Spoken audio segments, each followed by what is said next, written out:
Somehow, some way, from the despair of a 3-0 series deficit and facing a 1-point deficit in Game 6 with just 3 seconds remaining, the Boston Celtics are here in the Game 7. So today on the Board YouTube channel, we're going to preview the game. Will it be Miami or Boston moving on to face the Denver Nuggets in Game 7 of the NBA Finals? And along the way, provide a little bit of betting insight to see what you can hit for this Game 7 to try and get some cash. Let's get into it.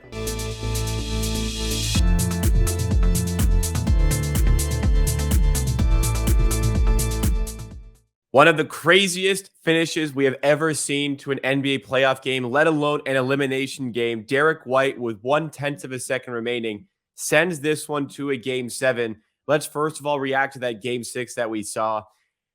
It really feels as though that was Miami's chance. I don't think they're going to get a worse Celtics performance than they got from that game. But what were your first reactions to what we saw from Game 6 in Miami? Damn, we said they need Bam Adebayo and Jimmy Butler to play better, and they somehow played even worse. At some point, Jimmy was 2 for 16 from the floor, and yeah, he had good closing of the game. Last couple of minutes, he started scoring and going to the line, but yeah, overall, he was 3 from 17 from the restricted area, which is kind of absurd. You will expect like at least 10 from 17. That will be average. And he was 3 from, yeah, wow. Unbelievable defensive performance inside from Horford and Time Lord. They did great. Miami Heat shot 45% from the 3 and less than 40% inside, which is unbelievable. And yeah, that's why they lost the game. It was near 30% from in the paint. Crazy inefficient inside scoring. Great defense from the Celtics. They were collapsing on every drive. There were always 1 or 2 guys contesting the shots, sometimes even 3. And yeah, Bam Adebayo missed some easy shots. Butler missed some easy shots. That's true, but huge credits for Boston Celtics defense. Yeah. And I would say Celtics had pretty comfortable lead the entire game. And then again, last 4 minutes, they weren't playing to score. They were playing to waste time. And that almost cost them the game and the series and the season. Always, I don't think, we spoke about it on the show like 10 times already. Last couple of minutes of the game for Celtics, they just do stupid stuff. And also they have, throughout the entire series, huge problems with Miami playing zone. Yeah, and Miami went to the zone last 4 minutes, and then again they struggled. I think they effective field goals against the zone is like 45%, and against non-zone the defense they have like 55%. So huge difference, and Miami should probably play zone even more. So, yeah, I did a watch party for this one on the Hammer HQ. I'm also going to be doing it tonight for Game 7. But in that watch party, I spent a lot of the stream kind of putting down Miami for how poorly they were playing. I didn't put enough focus on how poorly the Celtics played either, because they only hit 7 threes in the game. Marcus Smart had 4 of them. And in the clutch, Miami's zone, like, it took Boston 17 seconds to even start a play. So by the time they started a play, they had 7 seconds. Yeah. For some reason, go ahead. Full court pressure plus the zone was working great for the Miami Heat. Yeah, and for some reason, like, Mazzulla had a lot of timeouts. He should have called a timeout to try and sort that out, but he never did. And as you said, that really, in most cases, would have cost them the series, because it got to that point where the Miami Heat, out of nowhere, took the lead. And we've been saying, like, you talk about late games, we keep saying Boston, they fold, they go isolation, and they go no playmaking. It doesn't work. Miami, we always say, if they're within like 5 to 7 points, like, they'll win the game in the clutch. This game was like 10 points, but even still, they almost got over the line when Derrick White. Sorry, one more thing. When Derrick White hit that field goal with 0.1 seconds remaining, that was their first field goal since, I believe, like just under the 5-minute mark, their first field goal. Yeah, they had two free throws twice. One Jaylen Brown, one Jason Tatum. Mm-hmm. Though I will, so the Twitter feed was full of officials and all kinds of refereeing stuff. One side of Twitter was okay, Miami got like juice, like fucked here. The other one was Celtics got some terrible calls. And I'll say, like, there was complete, like, no one was in the middle. It was like, or Miami got fucked, or the Boston Celtics were. And as a neutral fan, I'll say both teams got equally bad, Yeah, it bad didn't feel like the officials. refs are going one way or another in this game. Yeah. The only thing that maybe kind of add some strength to it because Celtics were in the bonus very early, and so many weak calls ended up getting them free throws, and those were fouls. One I would say questionable was on Tatum free throws when he got the offensive rebound. That was questionable, but on the other side, Miami Heat got twice questionable calls on Jimmy Butler. So Yeah, Miami were in not the bonus with 9 minutes left in the third as well. They got their calls. Yeah. So I think officials were not great, not terrible. They did make some questionable calls, but I say on both sides. I don't like to talk about officials, but and also people don't understand the last call. It was 2-point wine on the shot clock, and everyone was saying why they added back to the three.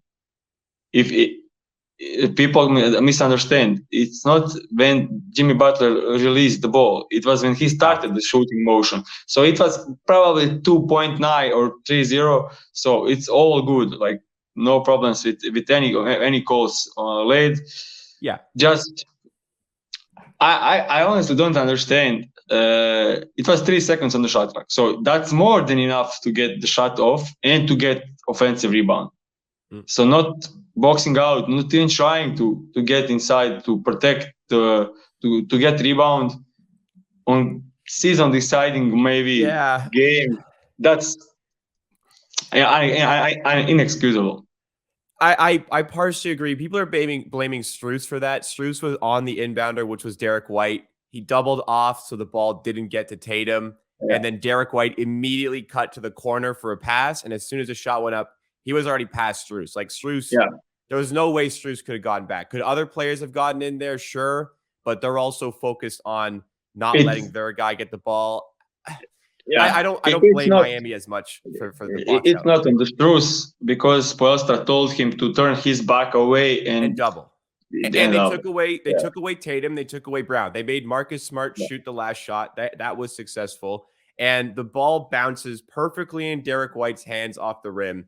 But I'll say perfectly with no time remaining. Go ahead. Yeah, I'll say this, but White was on left side. If it bounced on the right side, Tatum will have the same. Yeah. So they had two guys on the rim. Does it bounce perfectly so he gets it off in time? Like maybe we just don't know. They had both sides covered. Celtics had both sides covered, and that's on coaching because they knew that was going to happen. They knew there was a chance of a rebound with that much time, and Marcus Smart released it very quickly, even though he didn't need to. Every time throughout the entire game, White didn't have a crazy scoring game, but every time Boston Celtics struggled to score for a couple of minutes, Derrick White three, and in the end he won them the game. Just tremendous performance from Derrick White. Great series so far. I think he scored 3 or more threes in every game.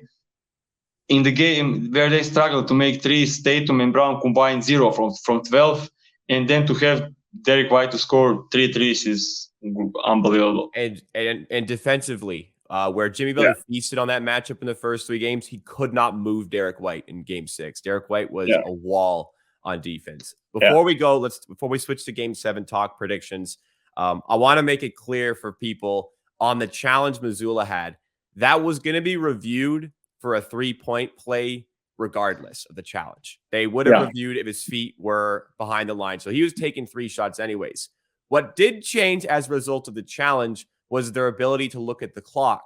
So the challenge actually gave them the extra 9/10 of a second, which obviously they needed. So the challenge was just, hey, like, why not? This is the entire season on the line. So the challenge did not give Jimmy the 3 free throws. He was going to get those regardless Some Twitter Didn't realize. takes. I didn't realize either at the time. I didn't Yeah. realize at the time Yeah. either. Yeah, it was found that. always it was always like even it's first possession of the game. If it's questionable, it's 2 or 3. They are always rewatching it. Yeah, exactly. Which I in the kind moment of I didn't think about that. I kind of the one questionable thing, maybe not so, but that can be questionable for some people. Is it the rule?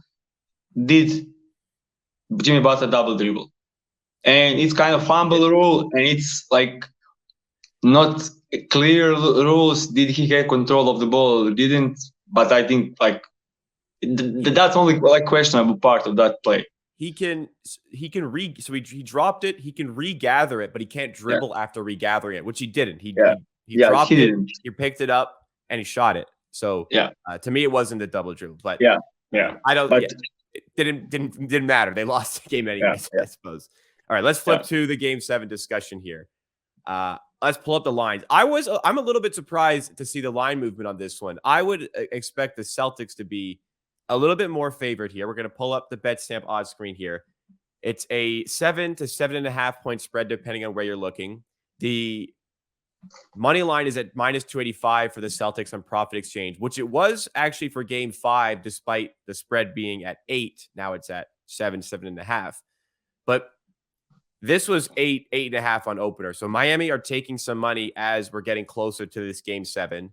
People, I guess, figuring because it's a Game 7, it's going to be tight. But what are your thoughts on that? Yeah, Game 7, we're probably expecting to be tight, but so many people expected 76ers and Celtics to be tight in the Game 7, and we had a blowout. But I think people are betting Miami because there's like stigma. Jimmy Butler can't be that poor, and they were so close to winning, even with him being so poor. I think it's kind of it. But Celtics at home won't shoot this poor from 3. There is no almost. You're not going to get the Celtics any worse than that. Like you really just aren't. I'll just say the only reason the game was close is because Celtics couldn't make a 3 for Miami depending on the line, and they are so much dependent on their threes. Like they shot the highest volume in the regular season, second highest in the playoffs.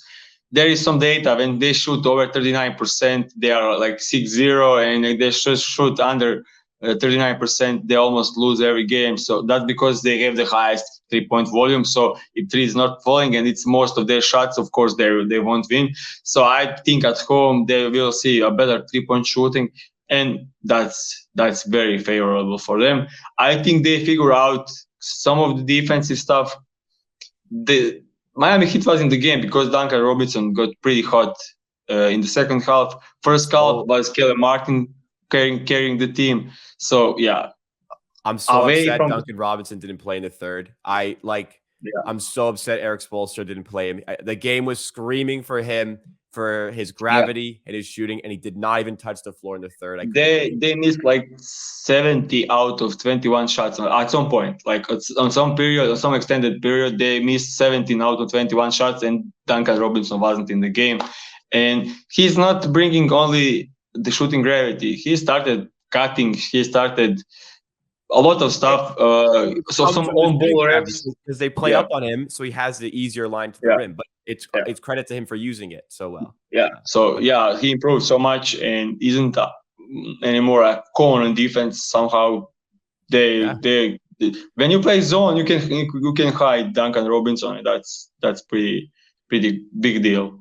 So he made great shots. Then he missed 2 great looks. He usually makes. No one can say anything to him. I think that those are okay shots. The one transition 3 that he took, I'm okay with it. People are saying like, that's his shot.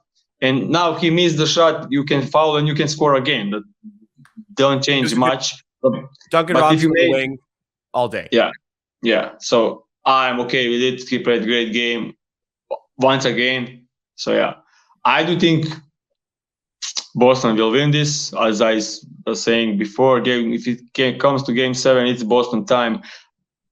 They are. So we won't get probably Duncan Robinson and Kelly Martin away shooting that great, but probably better game from Jimmy Butler and Bam Adebayo. But I think Boston Celtics are pretty comfortable with isolation of Jimmy Butler and Bam Adebayo. If they and then Duncan Robinson is not on the floor, they're not moving the ball as much. They're attacking mismatch. I mean, Jimmy Butler's attacking Derrick White one-on-one. Yeah. Did not work Also, last game. so since the Milwaukee Bucks series, Jimmy Butler averaged 24 points on 53% true shooting, which is for his usage kind of stinks. So yeah, he had great series against the Bucks, unbelievable series, probably the best series anyone had in the entire playoffs. But since that series against the Knicks and against the Celtics, pretty poor performances from Jimmy Butler. He didn't have, unlike taking that one game quarter over when Grant Williams got into beef with him, he didn't have any spectacular games he usually have. So yeah, like even the game 3 where Miami blow out Boston, Jimmy Butler didn't play well. Jimmy Butler didn't play that well. Like he had a fine game, but we haven't. He didn't play top 5 players in the league, kind of. Yeah, he's playing like I would say since the series of against the Bucks, he's playing like a regular season Jimmy Butler, nothing spectacular. His efficiency is way below our average, and yeah. So for that reason, I think Celtics will win. As far as the spread, the money line, I'm not taking either of those. As far as the spread, I'd lean Celtics -7. I think that's decent. I'm not going to bet that. Over under to finish off here could be in play. It's at 203. The last game, a lot of pace early and not a lot of makes. I bet it live on the over. It cashed by 0.5 point because of Derrick White, as did the Celtics money line. So that was pretty crazy final play for me. But I suspect that we'll get a lot of pace early, and it could be a good look for you guys mid-game to hit some unders if this over-under creeps up a lot, because the algorithms that calculate these live lines haven't quite factored in that the pace of the play in the first half is not going to match the second half. So I think that's a way that I'm going to approach this game, and I'll be doing that again as a watch party at the Hammer HQ tonight. But final words on this series, Pips. It's been quite an entertaining series. Overall, how do you think this is going to end today? Yeah, I think Boston is winning. I think it will be close game, but I think Boston will shoot better from the 3-point line. They figure out some defense now, playing way better. They won 3 in a row, all comfortable besides the last one, but now they are playing at home. And yeah, I think Boston Celtics closing the series, but it will be close and it depends on a lot of things. So yeah. All right, we'll see how it all turns out. But regardless of how it turns out, we'll have a series preview for the NBA Finals, as well as a Game 1 preview for the NBA Finals and the rest of the games. So make sure you are subscribed to the Board YouTube channel and you're following us in the audio forums if you're watching there. Take a minute to rate and review 5 stars. Take a second to drop a like if you're watching on YouTube. And we will see you next time for some more NBA playoff content.